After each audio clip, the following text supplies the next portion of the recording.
Well then,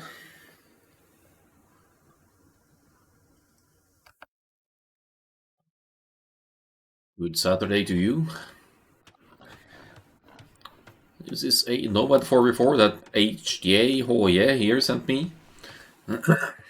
Nomad Crazy 4v4, aye, he said, or something like that. So I have some expectations here. I feel like he may have been teaming with randoms here. Cicero is actually on the Forgotten Empires team, I believe. So his should be well. Oh, wait, he's the guy behind the interactive build orders, come to think of it. Yeah, anyway, should be a familiar name for many players. Otherwise, I don't really know these names. Petard, Retard, Fake Aya, also a name I've seen and heard, so could be one of Hoya's friends. In any case, this is a Nomad 4v4, and we'll try to keep an eye on what's happening here, but 4v4s, it's hard to spot all the action all alone here. Well, since it's Nomad, Dark Age is usually rather uneventful, so let's see what happens here. Cicero with the Koreans, probably gonna go for the war wagons here. Fake Aya with the Mongols, another strong Nomad civilization or any land map because of the 40% faster collection of Hunt. Petard the Retard as the Lithuanians can queue more villagers before needing food to keep the production going, so it makes it easier to focus more on wood early on to get to that consistent fishing ship production to begin with. And finally, Hoya with the Britons. Maybe they went random steam here. Britain's not really an obvious pick here. Mojosutso, hello. Nice TC placement for Hoya though. He has gold, he has stone, and he has the TC on the woodland as everyone should have, of course. So yeah, Britons gonna play the archers, longbows. Maybe we'll see longbows here, who knows? Rather crap Nomad map here, and Petard the Retard here is set up for a fantastic extended Castle Age boom here. I mean, you can't know that at this point with the current scouting, but all the others are so far off. This is just like the dream scenario for a Nomad boomer to have all this space to move around to. There's lots of golds and stones and wood everywhere, so on Nomad you just can't get enough town centers to secure the map and get your economy rolling. Alright, that's for the other team. We have Mongols for whoever this Chinese player is as well. Or doesn't even have to be Chinese, but anyway, Asian, I think it's safe to say from the letters here. And there's good Nomad traditions, at least in China, so should probably be a solid player here with the Mongols. Then there's Marble Liu here with the Spanish. Also an infamous Nomad civilization. They complete the town center slightly earlier, that's why they have a very decent villager count here. Because the villagers build more quickly, and once you get the castle up, Spanish will usually go fast castle, drop their castle, start producing conquistadors, and use those mighty conquistadors to run around the map at high speeds, sniping villagers with ease because of their high gunpowder ranged attack. FT with the Portuguese over here. Pretty decent Nomad bonus to have shared exploration like this. Gives a nice early overview of the map to coordinate efforts on water maybe. Oh, there's some fighting here, as Cicero will be losing the docking builder. Classic Nomad stuff here. Now, Matt Chang with the Italians, that's usually a counter pick to like Spanish and Koreans play, so the Genoese crossbowmen should be doing decent against the war wagons as well, because of the bonus damage against cavalry class units. So Italians, always useful for Nomad. They also have cheaper fishing ships, so that comes in very handy for the early fish boom. And who else? I think we're through all the Sims now. So Portuguese, Mongols, Spanish, Italians versus Koreans, Mongols, Lithuanians, Britons. And now for the sake of progression here, let's fast forward it until at least we see the players reaching the feudal age here. Because the Dark Age on Nomad tends to be rather uneventful. Nothing too exciting happening. Skull to just for fun here. Looks like Grey has had some trouble finding food here. A bit of a higher idle DC time. Marble Leo as well. But you could say that was Cicero and HJ as well. Okay, Petard the Retard as the Lithuanians here. 3 on gold could still be a pseudo fast castle builder, trapping the lumberjack there. But 2 docks are up here, and with that early uptime with the Lithuanians, that probably means some naval investment here. Makes sense as well. Very close to teal here, which Orange probably knows already. Knows that at the very least you'll need some fire galleys to defend. Yellow and grey are going to have a bit of a fight over here, but grey is sandwiched between yellow and red and purple here. How are they? Are they not communicating here? HJ is trying to drop a dock right on top of fake Ayas. That's not going to work for you. You're going to need to move a little bit further here to get that one up. Sending weak villagers to dock. What are you doing, Hoye? Why? I'd label that a drinkable offense. Sending weak villagers to drop a dock on an already existing dock. But now to, anyway, it's got to get that dock up at some point. So now to the naval fighting, let's have a look here. Oh yeah, he's pulling away. Or maybe he's just fishing, he's trying to take...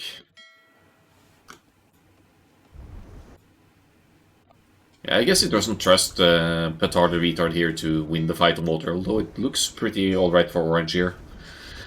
4 against 2. Some repair micro as well, nice work. Top side here, not really any massive naval investment except for the Portuguese here. That could backfire for the Koreans and the Mongols here. However, it looks like to me like fake Aya wants to go straight past cattle here. Or feudal age aggression, tower rush, okay. Gonna have to have a look at the land aggression here as well, I guess. Yeah, Hoya pull away because of blue, of course. Blue is investing into water here, so Hoya has to pull away to save the fish and save most of them here. Is going to run into galleys over here instead, so they'll be somewhat short-lived. Hey, oh yeah, with the scouts here. Scouts and towers. Not something you see every day. But I'll take it.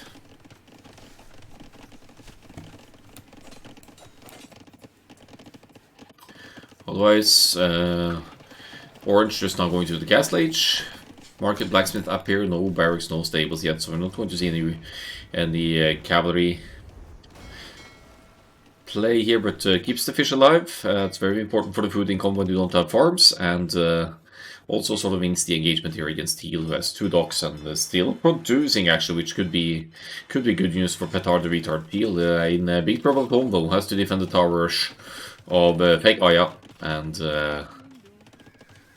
not to mention the scouts are out and about here. That will reveal that there's some gold being taken over here as well, which will be quite vulnerable to tower fire.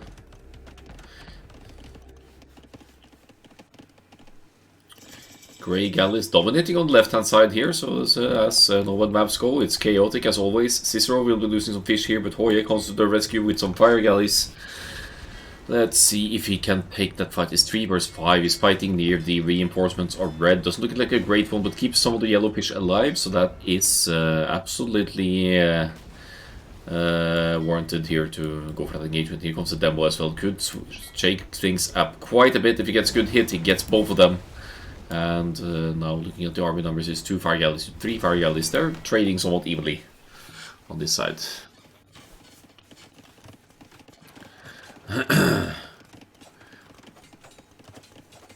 Yeah, I'd love to see purple tower this gold here as well to keep teal off the gold. Not that that's much of use for the Mongols just yet. We're not going to see any Pangadai here anytime soon, that's for sure. Second TC for the Lithuanians, first player in the Castle Age, but the others are following here. Yellow going up as well, Cicero with the Koreans. Where's that castle going to go? Maybe in the face of the teal player here, you never know. It would be good to deny the stone of the Mongols here, actually.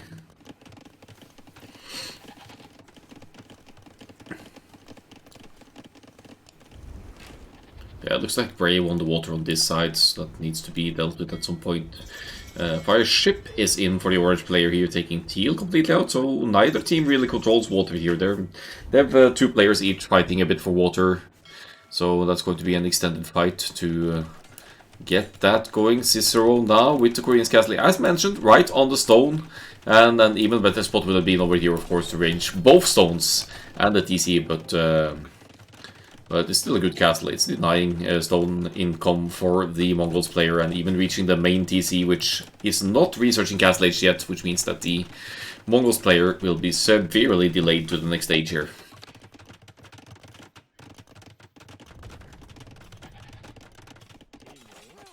Yeah. Looks like Teal is the punching bag here. Third TC for Petard the Retard. Oh yeah, one TC here, and Portuguese player has walled off. That shouldn't really keep the Britain's archers out, but for the time being, Hoye is only focusing on water defense, wants to preserve the numbers. Yeah, help in the fighting here. They really want to win water here so as not to give any naval advantage. Grey has killed 13 units. I believe that's mainly fishing ships here, but it's still great value, of course, for the Grey player. Now Hoya going Castle Age as well. He only has 2 fire galleys. That's about it. Britons have cheaper town centers, so it should be easy to get an eco rolling and get that boom going for the Britons as well. But by it looks fit now, it looks like it's going to be a Lithuanian's hard carry here with the Koreans chiming in here. Let's have a look at the Mongols' stone count. This is going to the Castle Age here. Might lose the town center before Castle Age here, which would be rather disastrous for the Mongols, already far behind here. And the stone count also not allowing for a castle once the Castle Age has been reached. Okay, the Teal is at the brink of a defeat here. And as mentioned at the early game, the Lithuanian player just very happy to get that insane free boom going here at home base. Not really anything to worry about. I bet most of the TCs are producing villages as well as the fruit count increases. Oh yeah, 1 minute to Castle Age now. Pretty heavy on gold. That's been supporting the galleys, but that's also the same kind of economy you'd use to get into your ranged units like the archers, crossbow, arbalest. Panic repairs here from Teal, also an indication that Castle Age is on the way. I think it is going to be enough, unless Cicero magically sends some petard in here. So that's a bit unfortunate that Teal was allowed to repair there. Does salvage the Castle Age and will be able to drop a castle as well.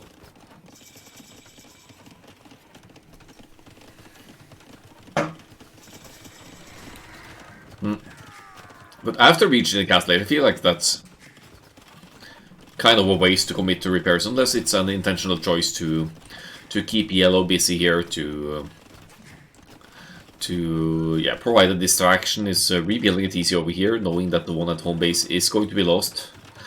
Oh yeah, straight double TCs here. Britons can do that, no problem. It's actually not being obstructed by the Italians player going for the Knights for some reason. I mean, Italians have fully upgraded Castle Age Knights, nothing wrong with that. But long term, you'll be needing something better, of course. Okay, that one TC gets delayed at the very least. But this one on gold gets completed, so... Oh yeah, getting away with only one or two villagers going down here, I think.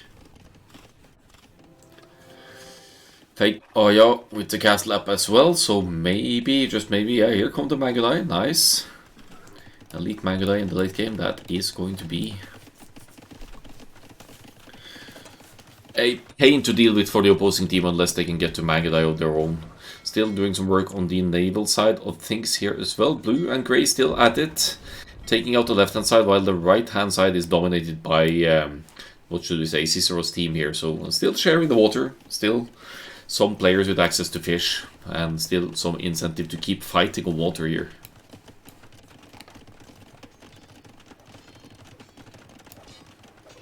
Still no castle from the Spanish. Only 3 town centers here, no castle whatsoever. Wants to boom into paladins instead, maybe, but Lithuanians should have a good head start to the boom here. Earlier Castle Age, uninterrupted economy at home here. Yeah, Cicero's team, they are... I was going to say they are ahead in economy, but they aren't really because of the Castle Age units pushes here with the War Wagons and Mangudai and whatnot. Somewhat even economy situation, though Cicero's team with the lead in terms of military numbers here.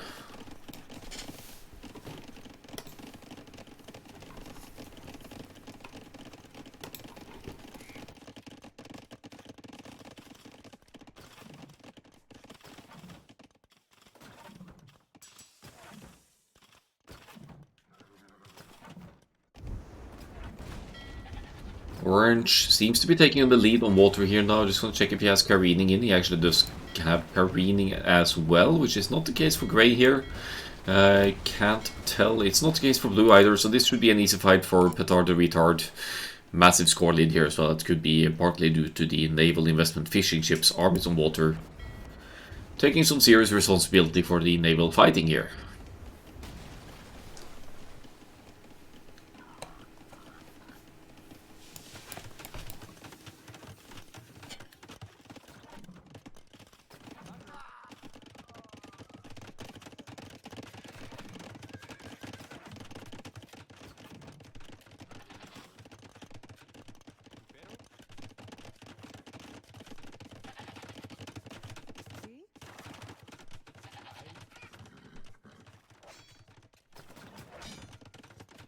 The Genoese are out, so good job on the Italians here, making the switch, not making the Knights anymore probably, just gonna go Genoese here. Spanish castle is up as well, so they've got some nice defenses going here, but the map's control situation is pushed kind of away here for the other team here. Grey has his own thing over here, does have the castle up, could go for some organ guns eventually, but they're losing water now, most likely, to Orange's efforts, and they're sort of sandwiched in the corner here between the war wagons and whatever other kinds of efforts are moving out here. War wagons and Mangudai probably on the field now. Not a lot of them, only a couple of them, but Fake Aya could of course bring more of them as they go. They did spot Teal's new TC over here as well, so that's going to be contested at some point, but not really a concern now looking at the score of Teal, very, very on the low side.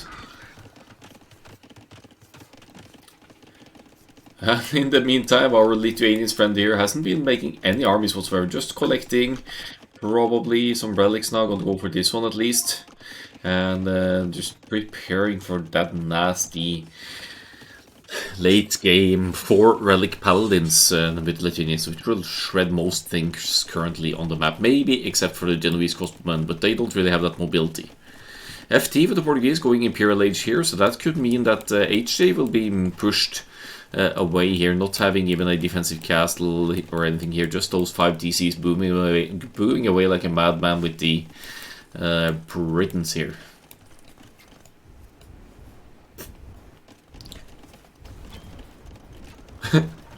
Great usage of that 1 out of the 2 Magadai here for Fake Aya, just raiding about in Grey's base unknowingly about it. Did he get 1 kill? He's got 2 eco kills so far. He probably will get more as another castle pops up here for Grey. Not really making any organ guns. I'm not sure what the plan is here, and that 1 Magadai might even delay this castle quite decently. Oh, the war wagons are out and about here. Let's see how the Genoese fare here. They shouldn't be doing too great against equal mass of war wagons here, of course, because the war wagons have so much more hit points. Did deny TC here, which is great value. Lithuanians with the castle here now. Maybe we'll see some lightness mixed in as well, or it's just to defend the growing economy here up on the top side. I'd say Cicero's team, they are ahead in terms of map control here now, but they're also kind of allowing Teal to boom back into it here, so we might still see Teal making some contributions to the late game here. Oh, Petard Retard. Maybe some sneak building is going to go up on this side. Would be epic to see some sneak stables or whatnot on the side here to raid in from the side where the opposing team thinks they're safe behind the walls.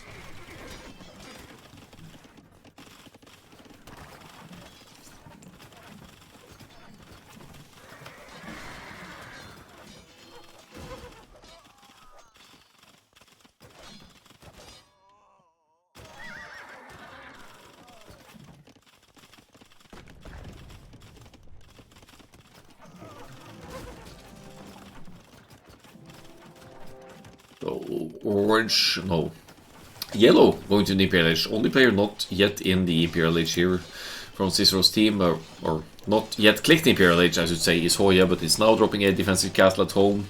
Maybe just to delay the push from Grey from this side, but he's going to sort of be the punching bag here for a while to keep the aggression out. He's also subject to some raids from the Portuguese Cavalier here. Not the first thing you expect on Nomad, given the abundance of stone and the potential for organ guns or even arbalests being so close here, but then again, you don't want to play arbalests against the Britons. Hoye not feeling any armies here. I'm not sure what he's up to. It's just booming away and just hiding away villagers. So it's basically just buying time for his team to keep the push rolling here. This castle here of Cicero should be producing some trebuchets in not too long. Still committing to the war wagons, but yeah, you want to deal with these castles and get those Genoese crossbowmen out of the way. If this castle goes down, Green won't be able to make any Genoese at all, because he doesn't really float any stone here.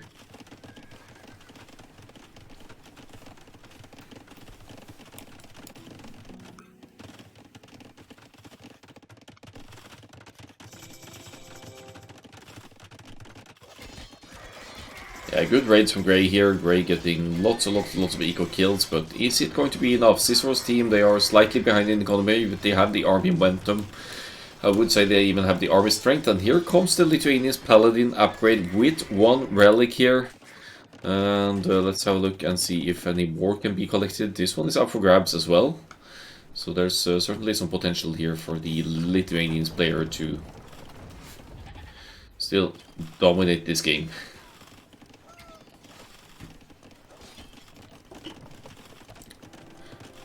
Alright, 2 trebuchets out for Petard the Retard here. That's one more than the Italians player currently has.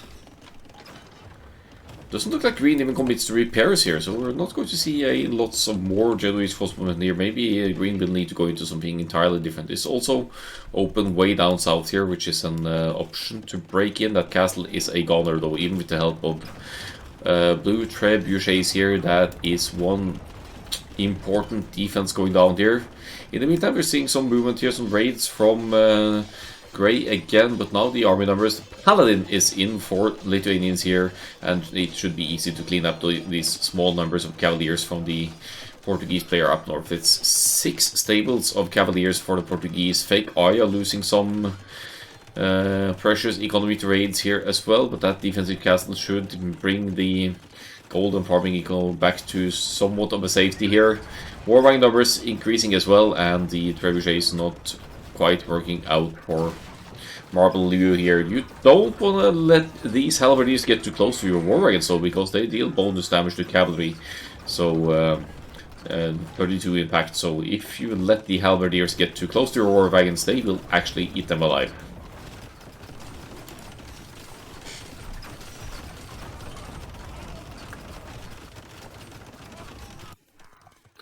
Yeah, Paladin raids from Orange over here, 14 plus 4 attack. That should be both attack upgrades in and the relics. 2 relics now for the Orange player, 14 plus 4 still. Yeah, anyway, good attack output for the Orange player here. Maybe going to break through on the Portuguese side. Ooh, weak opening there. This is bad news for Grey. Grey might lose a lot of economy here to these raids. Halberdiers trying to be annoying here and snipe some trebuchets and whatnot. Bombard cannons out for the Italians. Italians don't get siege engineers, but you could still use the bombard cannons to nearly match the range of trebuchets and outrange the castles, so they are actually the most expensive unit in the game. They are even more expensive than trebuchets, but they have more mobility. It's easier to pull away from fights than it is with trebuchets.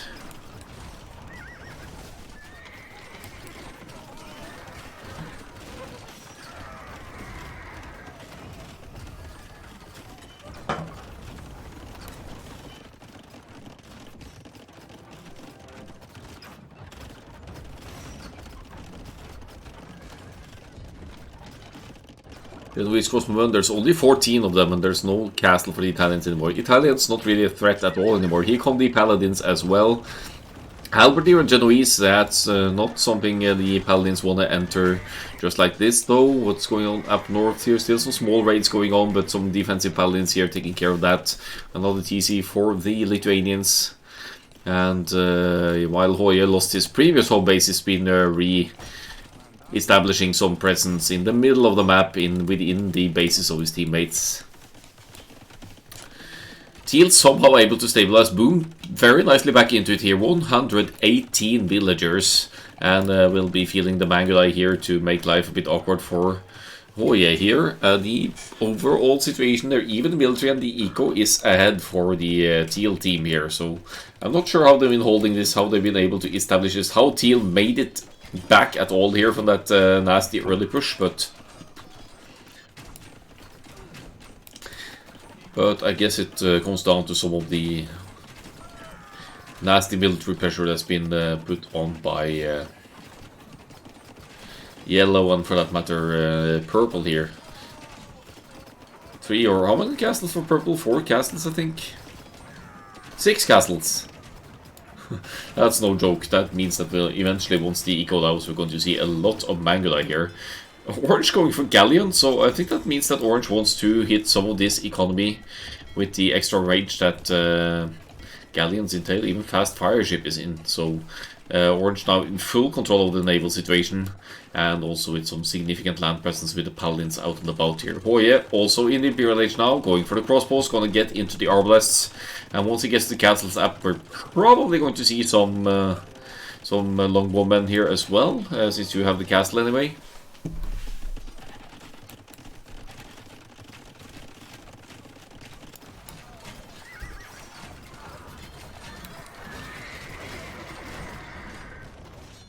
Yeah, Warwagon's still out and about, no elite yet, that's a ridiculously expensive upgrade, and they have to run away from the halberdiers here, so Portuguese Cavalier here meddling in from the other side as well, and that's bad news if they get sandwiched in between the Warwagons and the halberdiers now. That's going to be the end of the Warwagons, and there's not really any castle anymore for Cicero. Cicero, 40 villagers, 66 military, and that 6 military is about to go down. 40 villagers. Genoese crossbowmen, light cab here for the Italians, some bomber guns as well. Yellow will need to reboom this time. And hiding up north in between teammates here. And suddenly we're seeing like half of the map each for the players here, which is a bit fascinating considering the position that Cicero's team were in not too long ago here.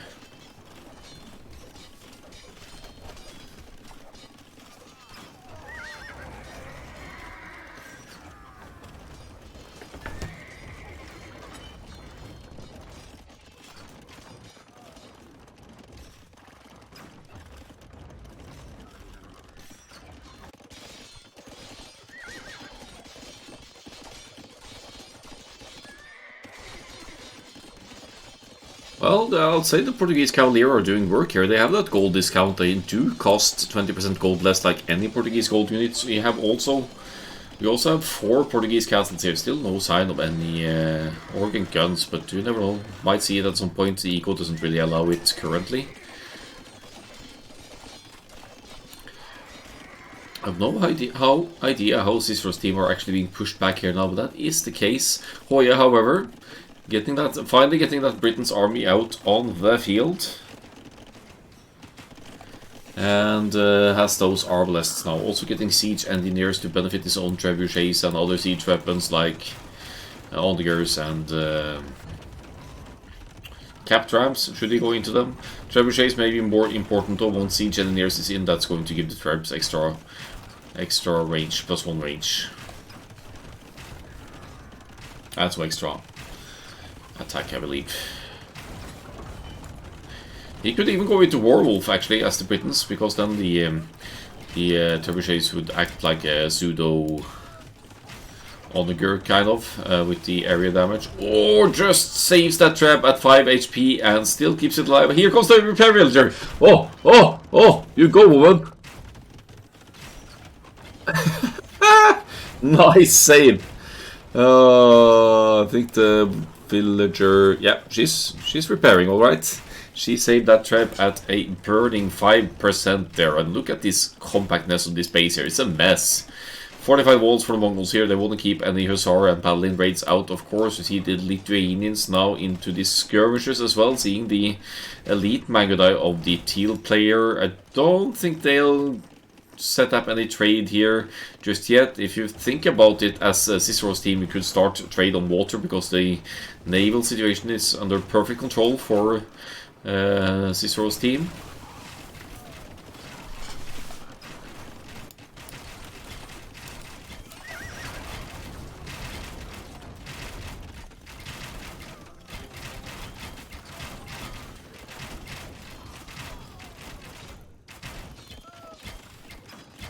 And another castle for the Portuguese as well. That's the 6th castle of the grey player here going up.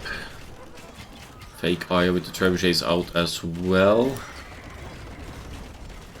And Hoye with the 74 arbalests and counting here is going to be able to snipe almost anything at the distance here. You can see Omen is in as well for these arbalests. And which technically means that you'll actually outrange castles. Look at this. Castle has H plus 8+1 attack, while Hoye's arbalests have 5+6 attack. So if Hoye checks the range of the Grey player's castles that Grey doesn't have Bracer and or Bodkin and Bracer in, Hoye could actually take out castles with arbalest alone here, which is ridiculous. But that's the Britain's bonus for you.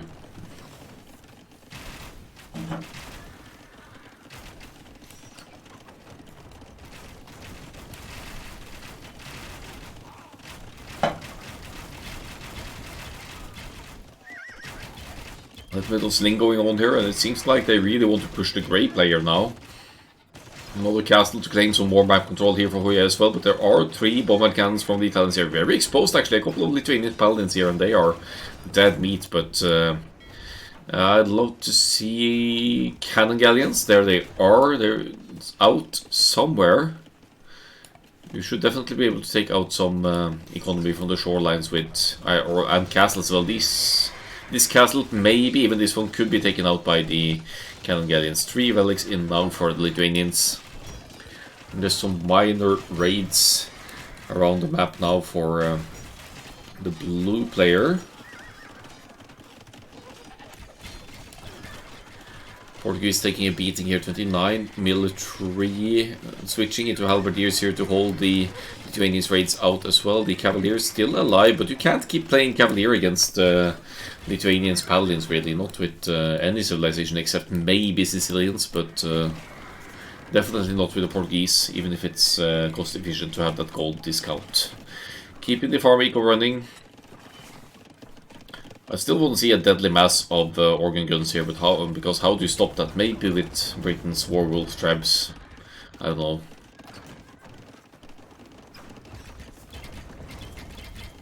Decent trade prices for wood as well, so getting rid of that excess wood there for Petard the Retard to keep production going.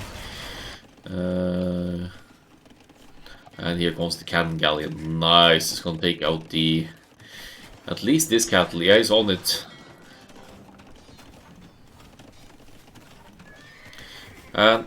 This has to be a landing.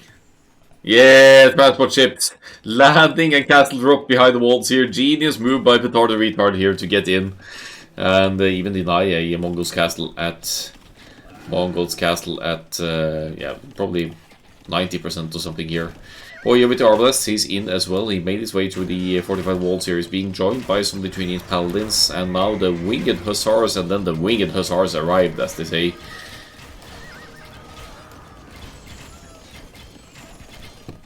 Petard, not so retard. Shut up. It's Petard the Retard. He means to Petard the Retard. He is not the retard. He's just giving orders. Go Petard the Retard.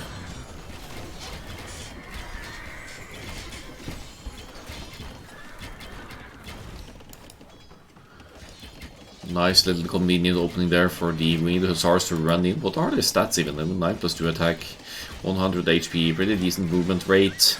Some elite skirmishers here as well to deal with any Mangudai and other ranged units out and about. Looks like lots of trash units now for the teal and green team here. Even the Spanish player now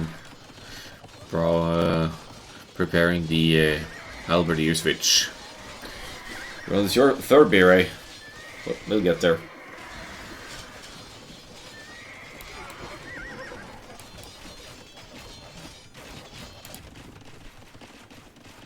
So 80 arbalests and 3 trebs for Hoye here. He's got a nice chunk of units here. Still no elite Mangudai for Fake Aya, but that's because Fake Aya had to relocate and didn't really have any huge economy rolling before the Mangudai mass entered the field.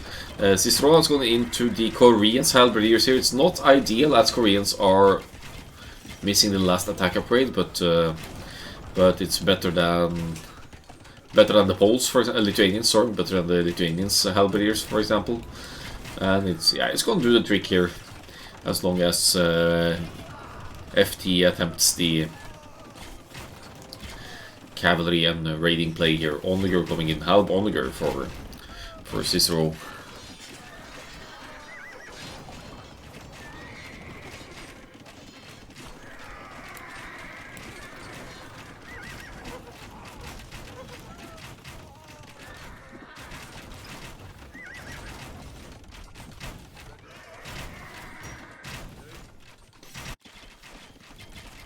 Yeah, they need to get rid of the castles, and they are forcing repairs from FT here now. Is actually out of stone, so FT can't repair without buying stone here. That's great news for Cicero's team. They'll definitely deal with this castle.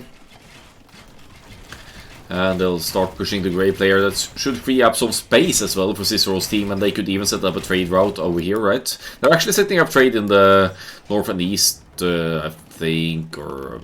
yeah, they're probably gonna set up some trade over here or something. So that's a good call now. At some point the gold around the map is going to run out. So Koreans, they don't get siege ram, but they do get capped ram, and the halberdiers are in now to start pushing down castles together with the tribes and everything over here. Looks like our Italian's friend desperately wants to get back into those Genoese crossbowmen here. Or just to get the defenses up, but they're being pushed by Britain's trebuchets here, and the Arbs with such long range as well. Arblests actually matching a castle with Bracer in range, which is ridiculous. So Marble here with the Spanish is going into siege ram, which is usually Britain's kryptonite, but in a team game, of course, you have others that could help even out the situation here. So shouldn't be too much of an issue for Team Cicero here. I'm not quite sure where they want to trade to. I'm speculating whether it might be here, but it could also be on this side. There's one market here, but I think that's kind of a not built for trading purposes. Grey definitely losing terrain here, down to 66 villagers, 17 army going into what? Not really. Does Grey even have resources to produce anything here? Could pump out a few more cavaliers or some light cav or whatnot. Gonna lose all of the defenses here. Also losing the castle to Gadlian fire. Nice save there. One villager being saved by the transport ship of Orange. Good save. Fish traps being exposed by the Teal Elite Mangudai here, but yeah, there are some sneak stables here to make life awkward for the opponents on this side. Still quite compact base, good defense from the opposing team of Cicero's team here, but it's too much with Grey completely out of the game and no point of escape here, and also the naval control of Petarded Retard making it difficult to escape here through transport ships and whatnot. It ends with an equal lead for team, or for the green teal team here, but obviously massively outmassed in army. I'm not even sure why teal is still playing here with all the three others out, but there it is. The GG is called at 1:09:42. The game ends. Not bad. We need to look at the stats here to see the progression of everything here. We could go into advanced stats even look good. Warwolf, oh yeah, got Warwolf. Tower shields for the Petard the Retard skirmishers against the Mangudai. Also not bad at all. Ridiculous KD. And oh yeah, with that sick KD as well. I guess that was after the ARB switch. It really pulled up for Hoya here. You can barely even see the red line around here, right? But then you see it popping up here after getting that boom rolling. Whee! Skyrocketing economy and everything here, and ending up. Did he have top score? Almost. So solid stuff. Hoya used to hate Nomad. He's been slowly converted into liking it.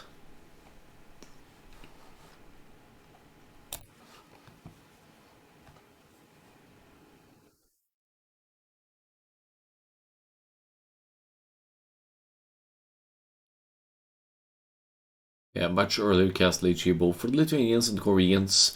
TL struggling big time to get to the Castle Age, almost lost the towns after researching it, but then back with Elite Manga Day to contribute.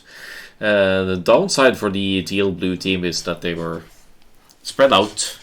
Gray was always on to the left hand side, the others did okay, but not managing to survive in the end.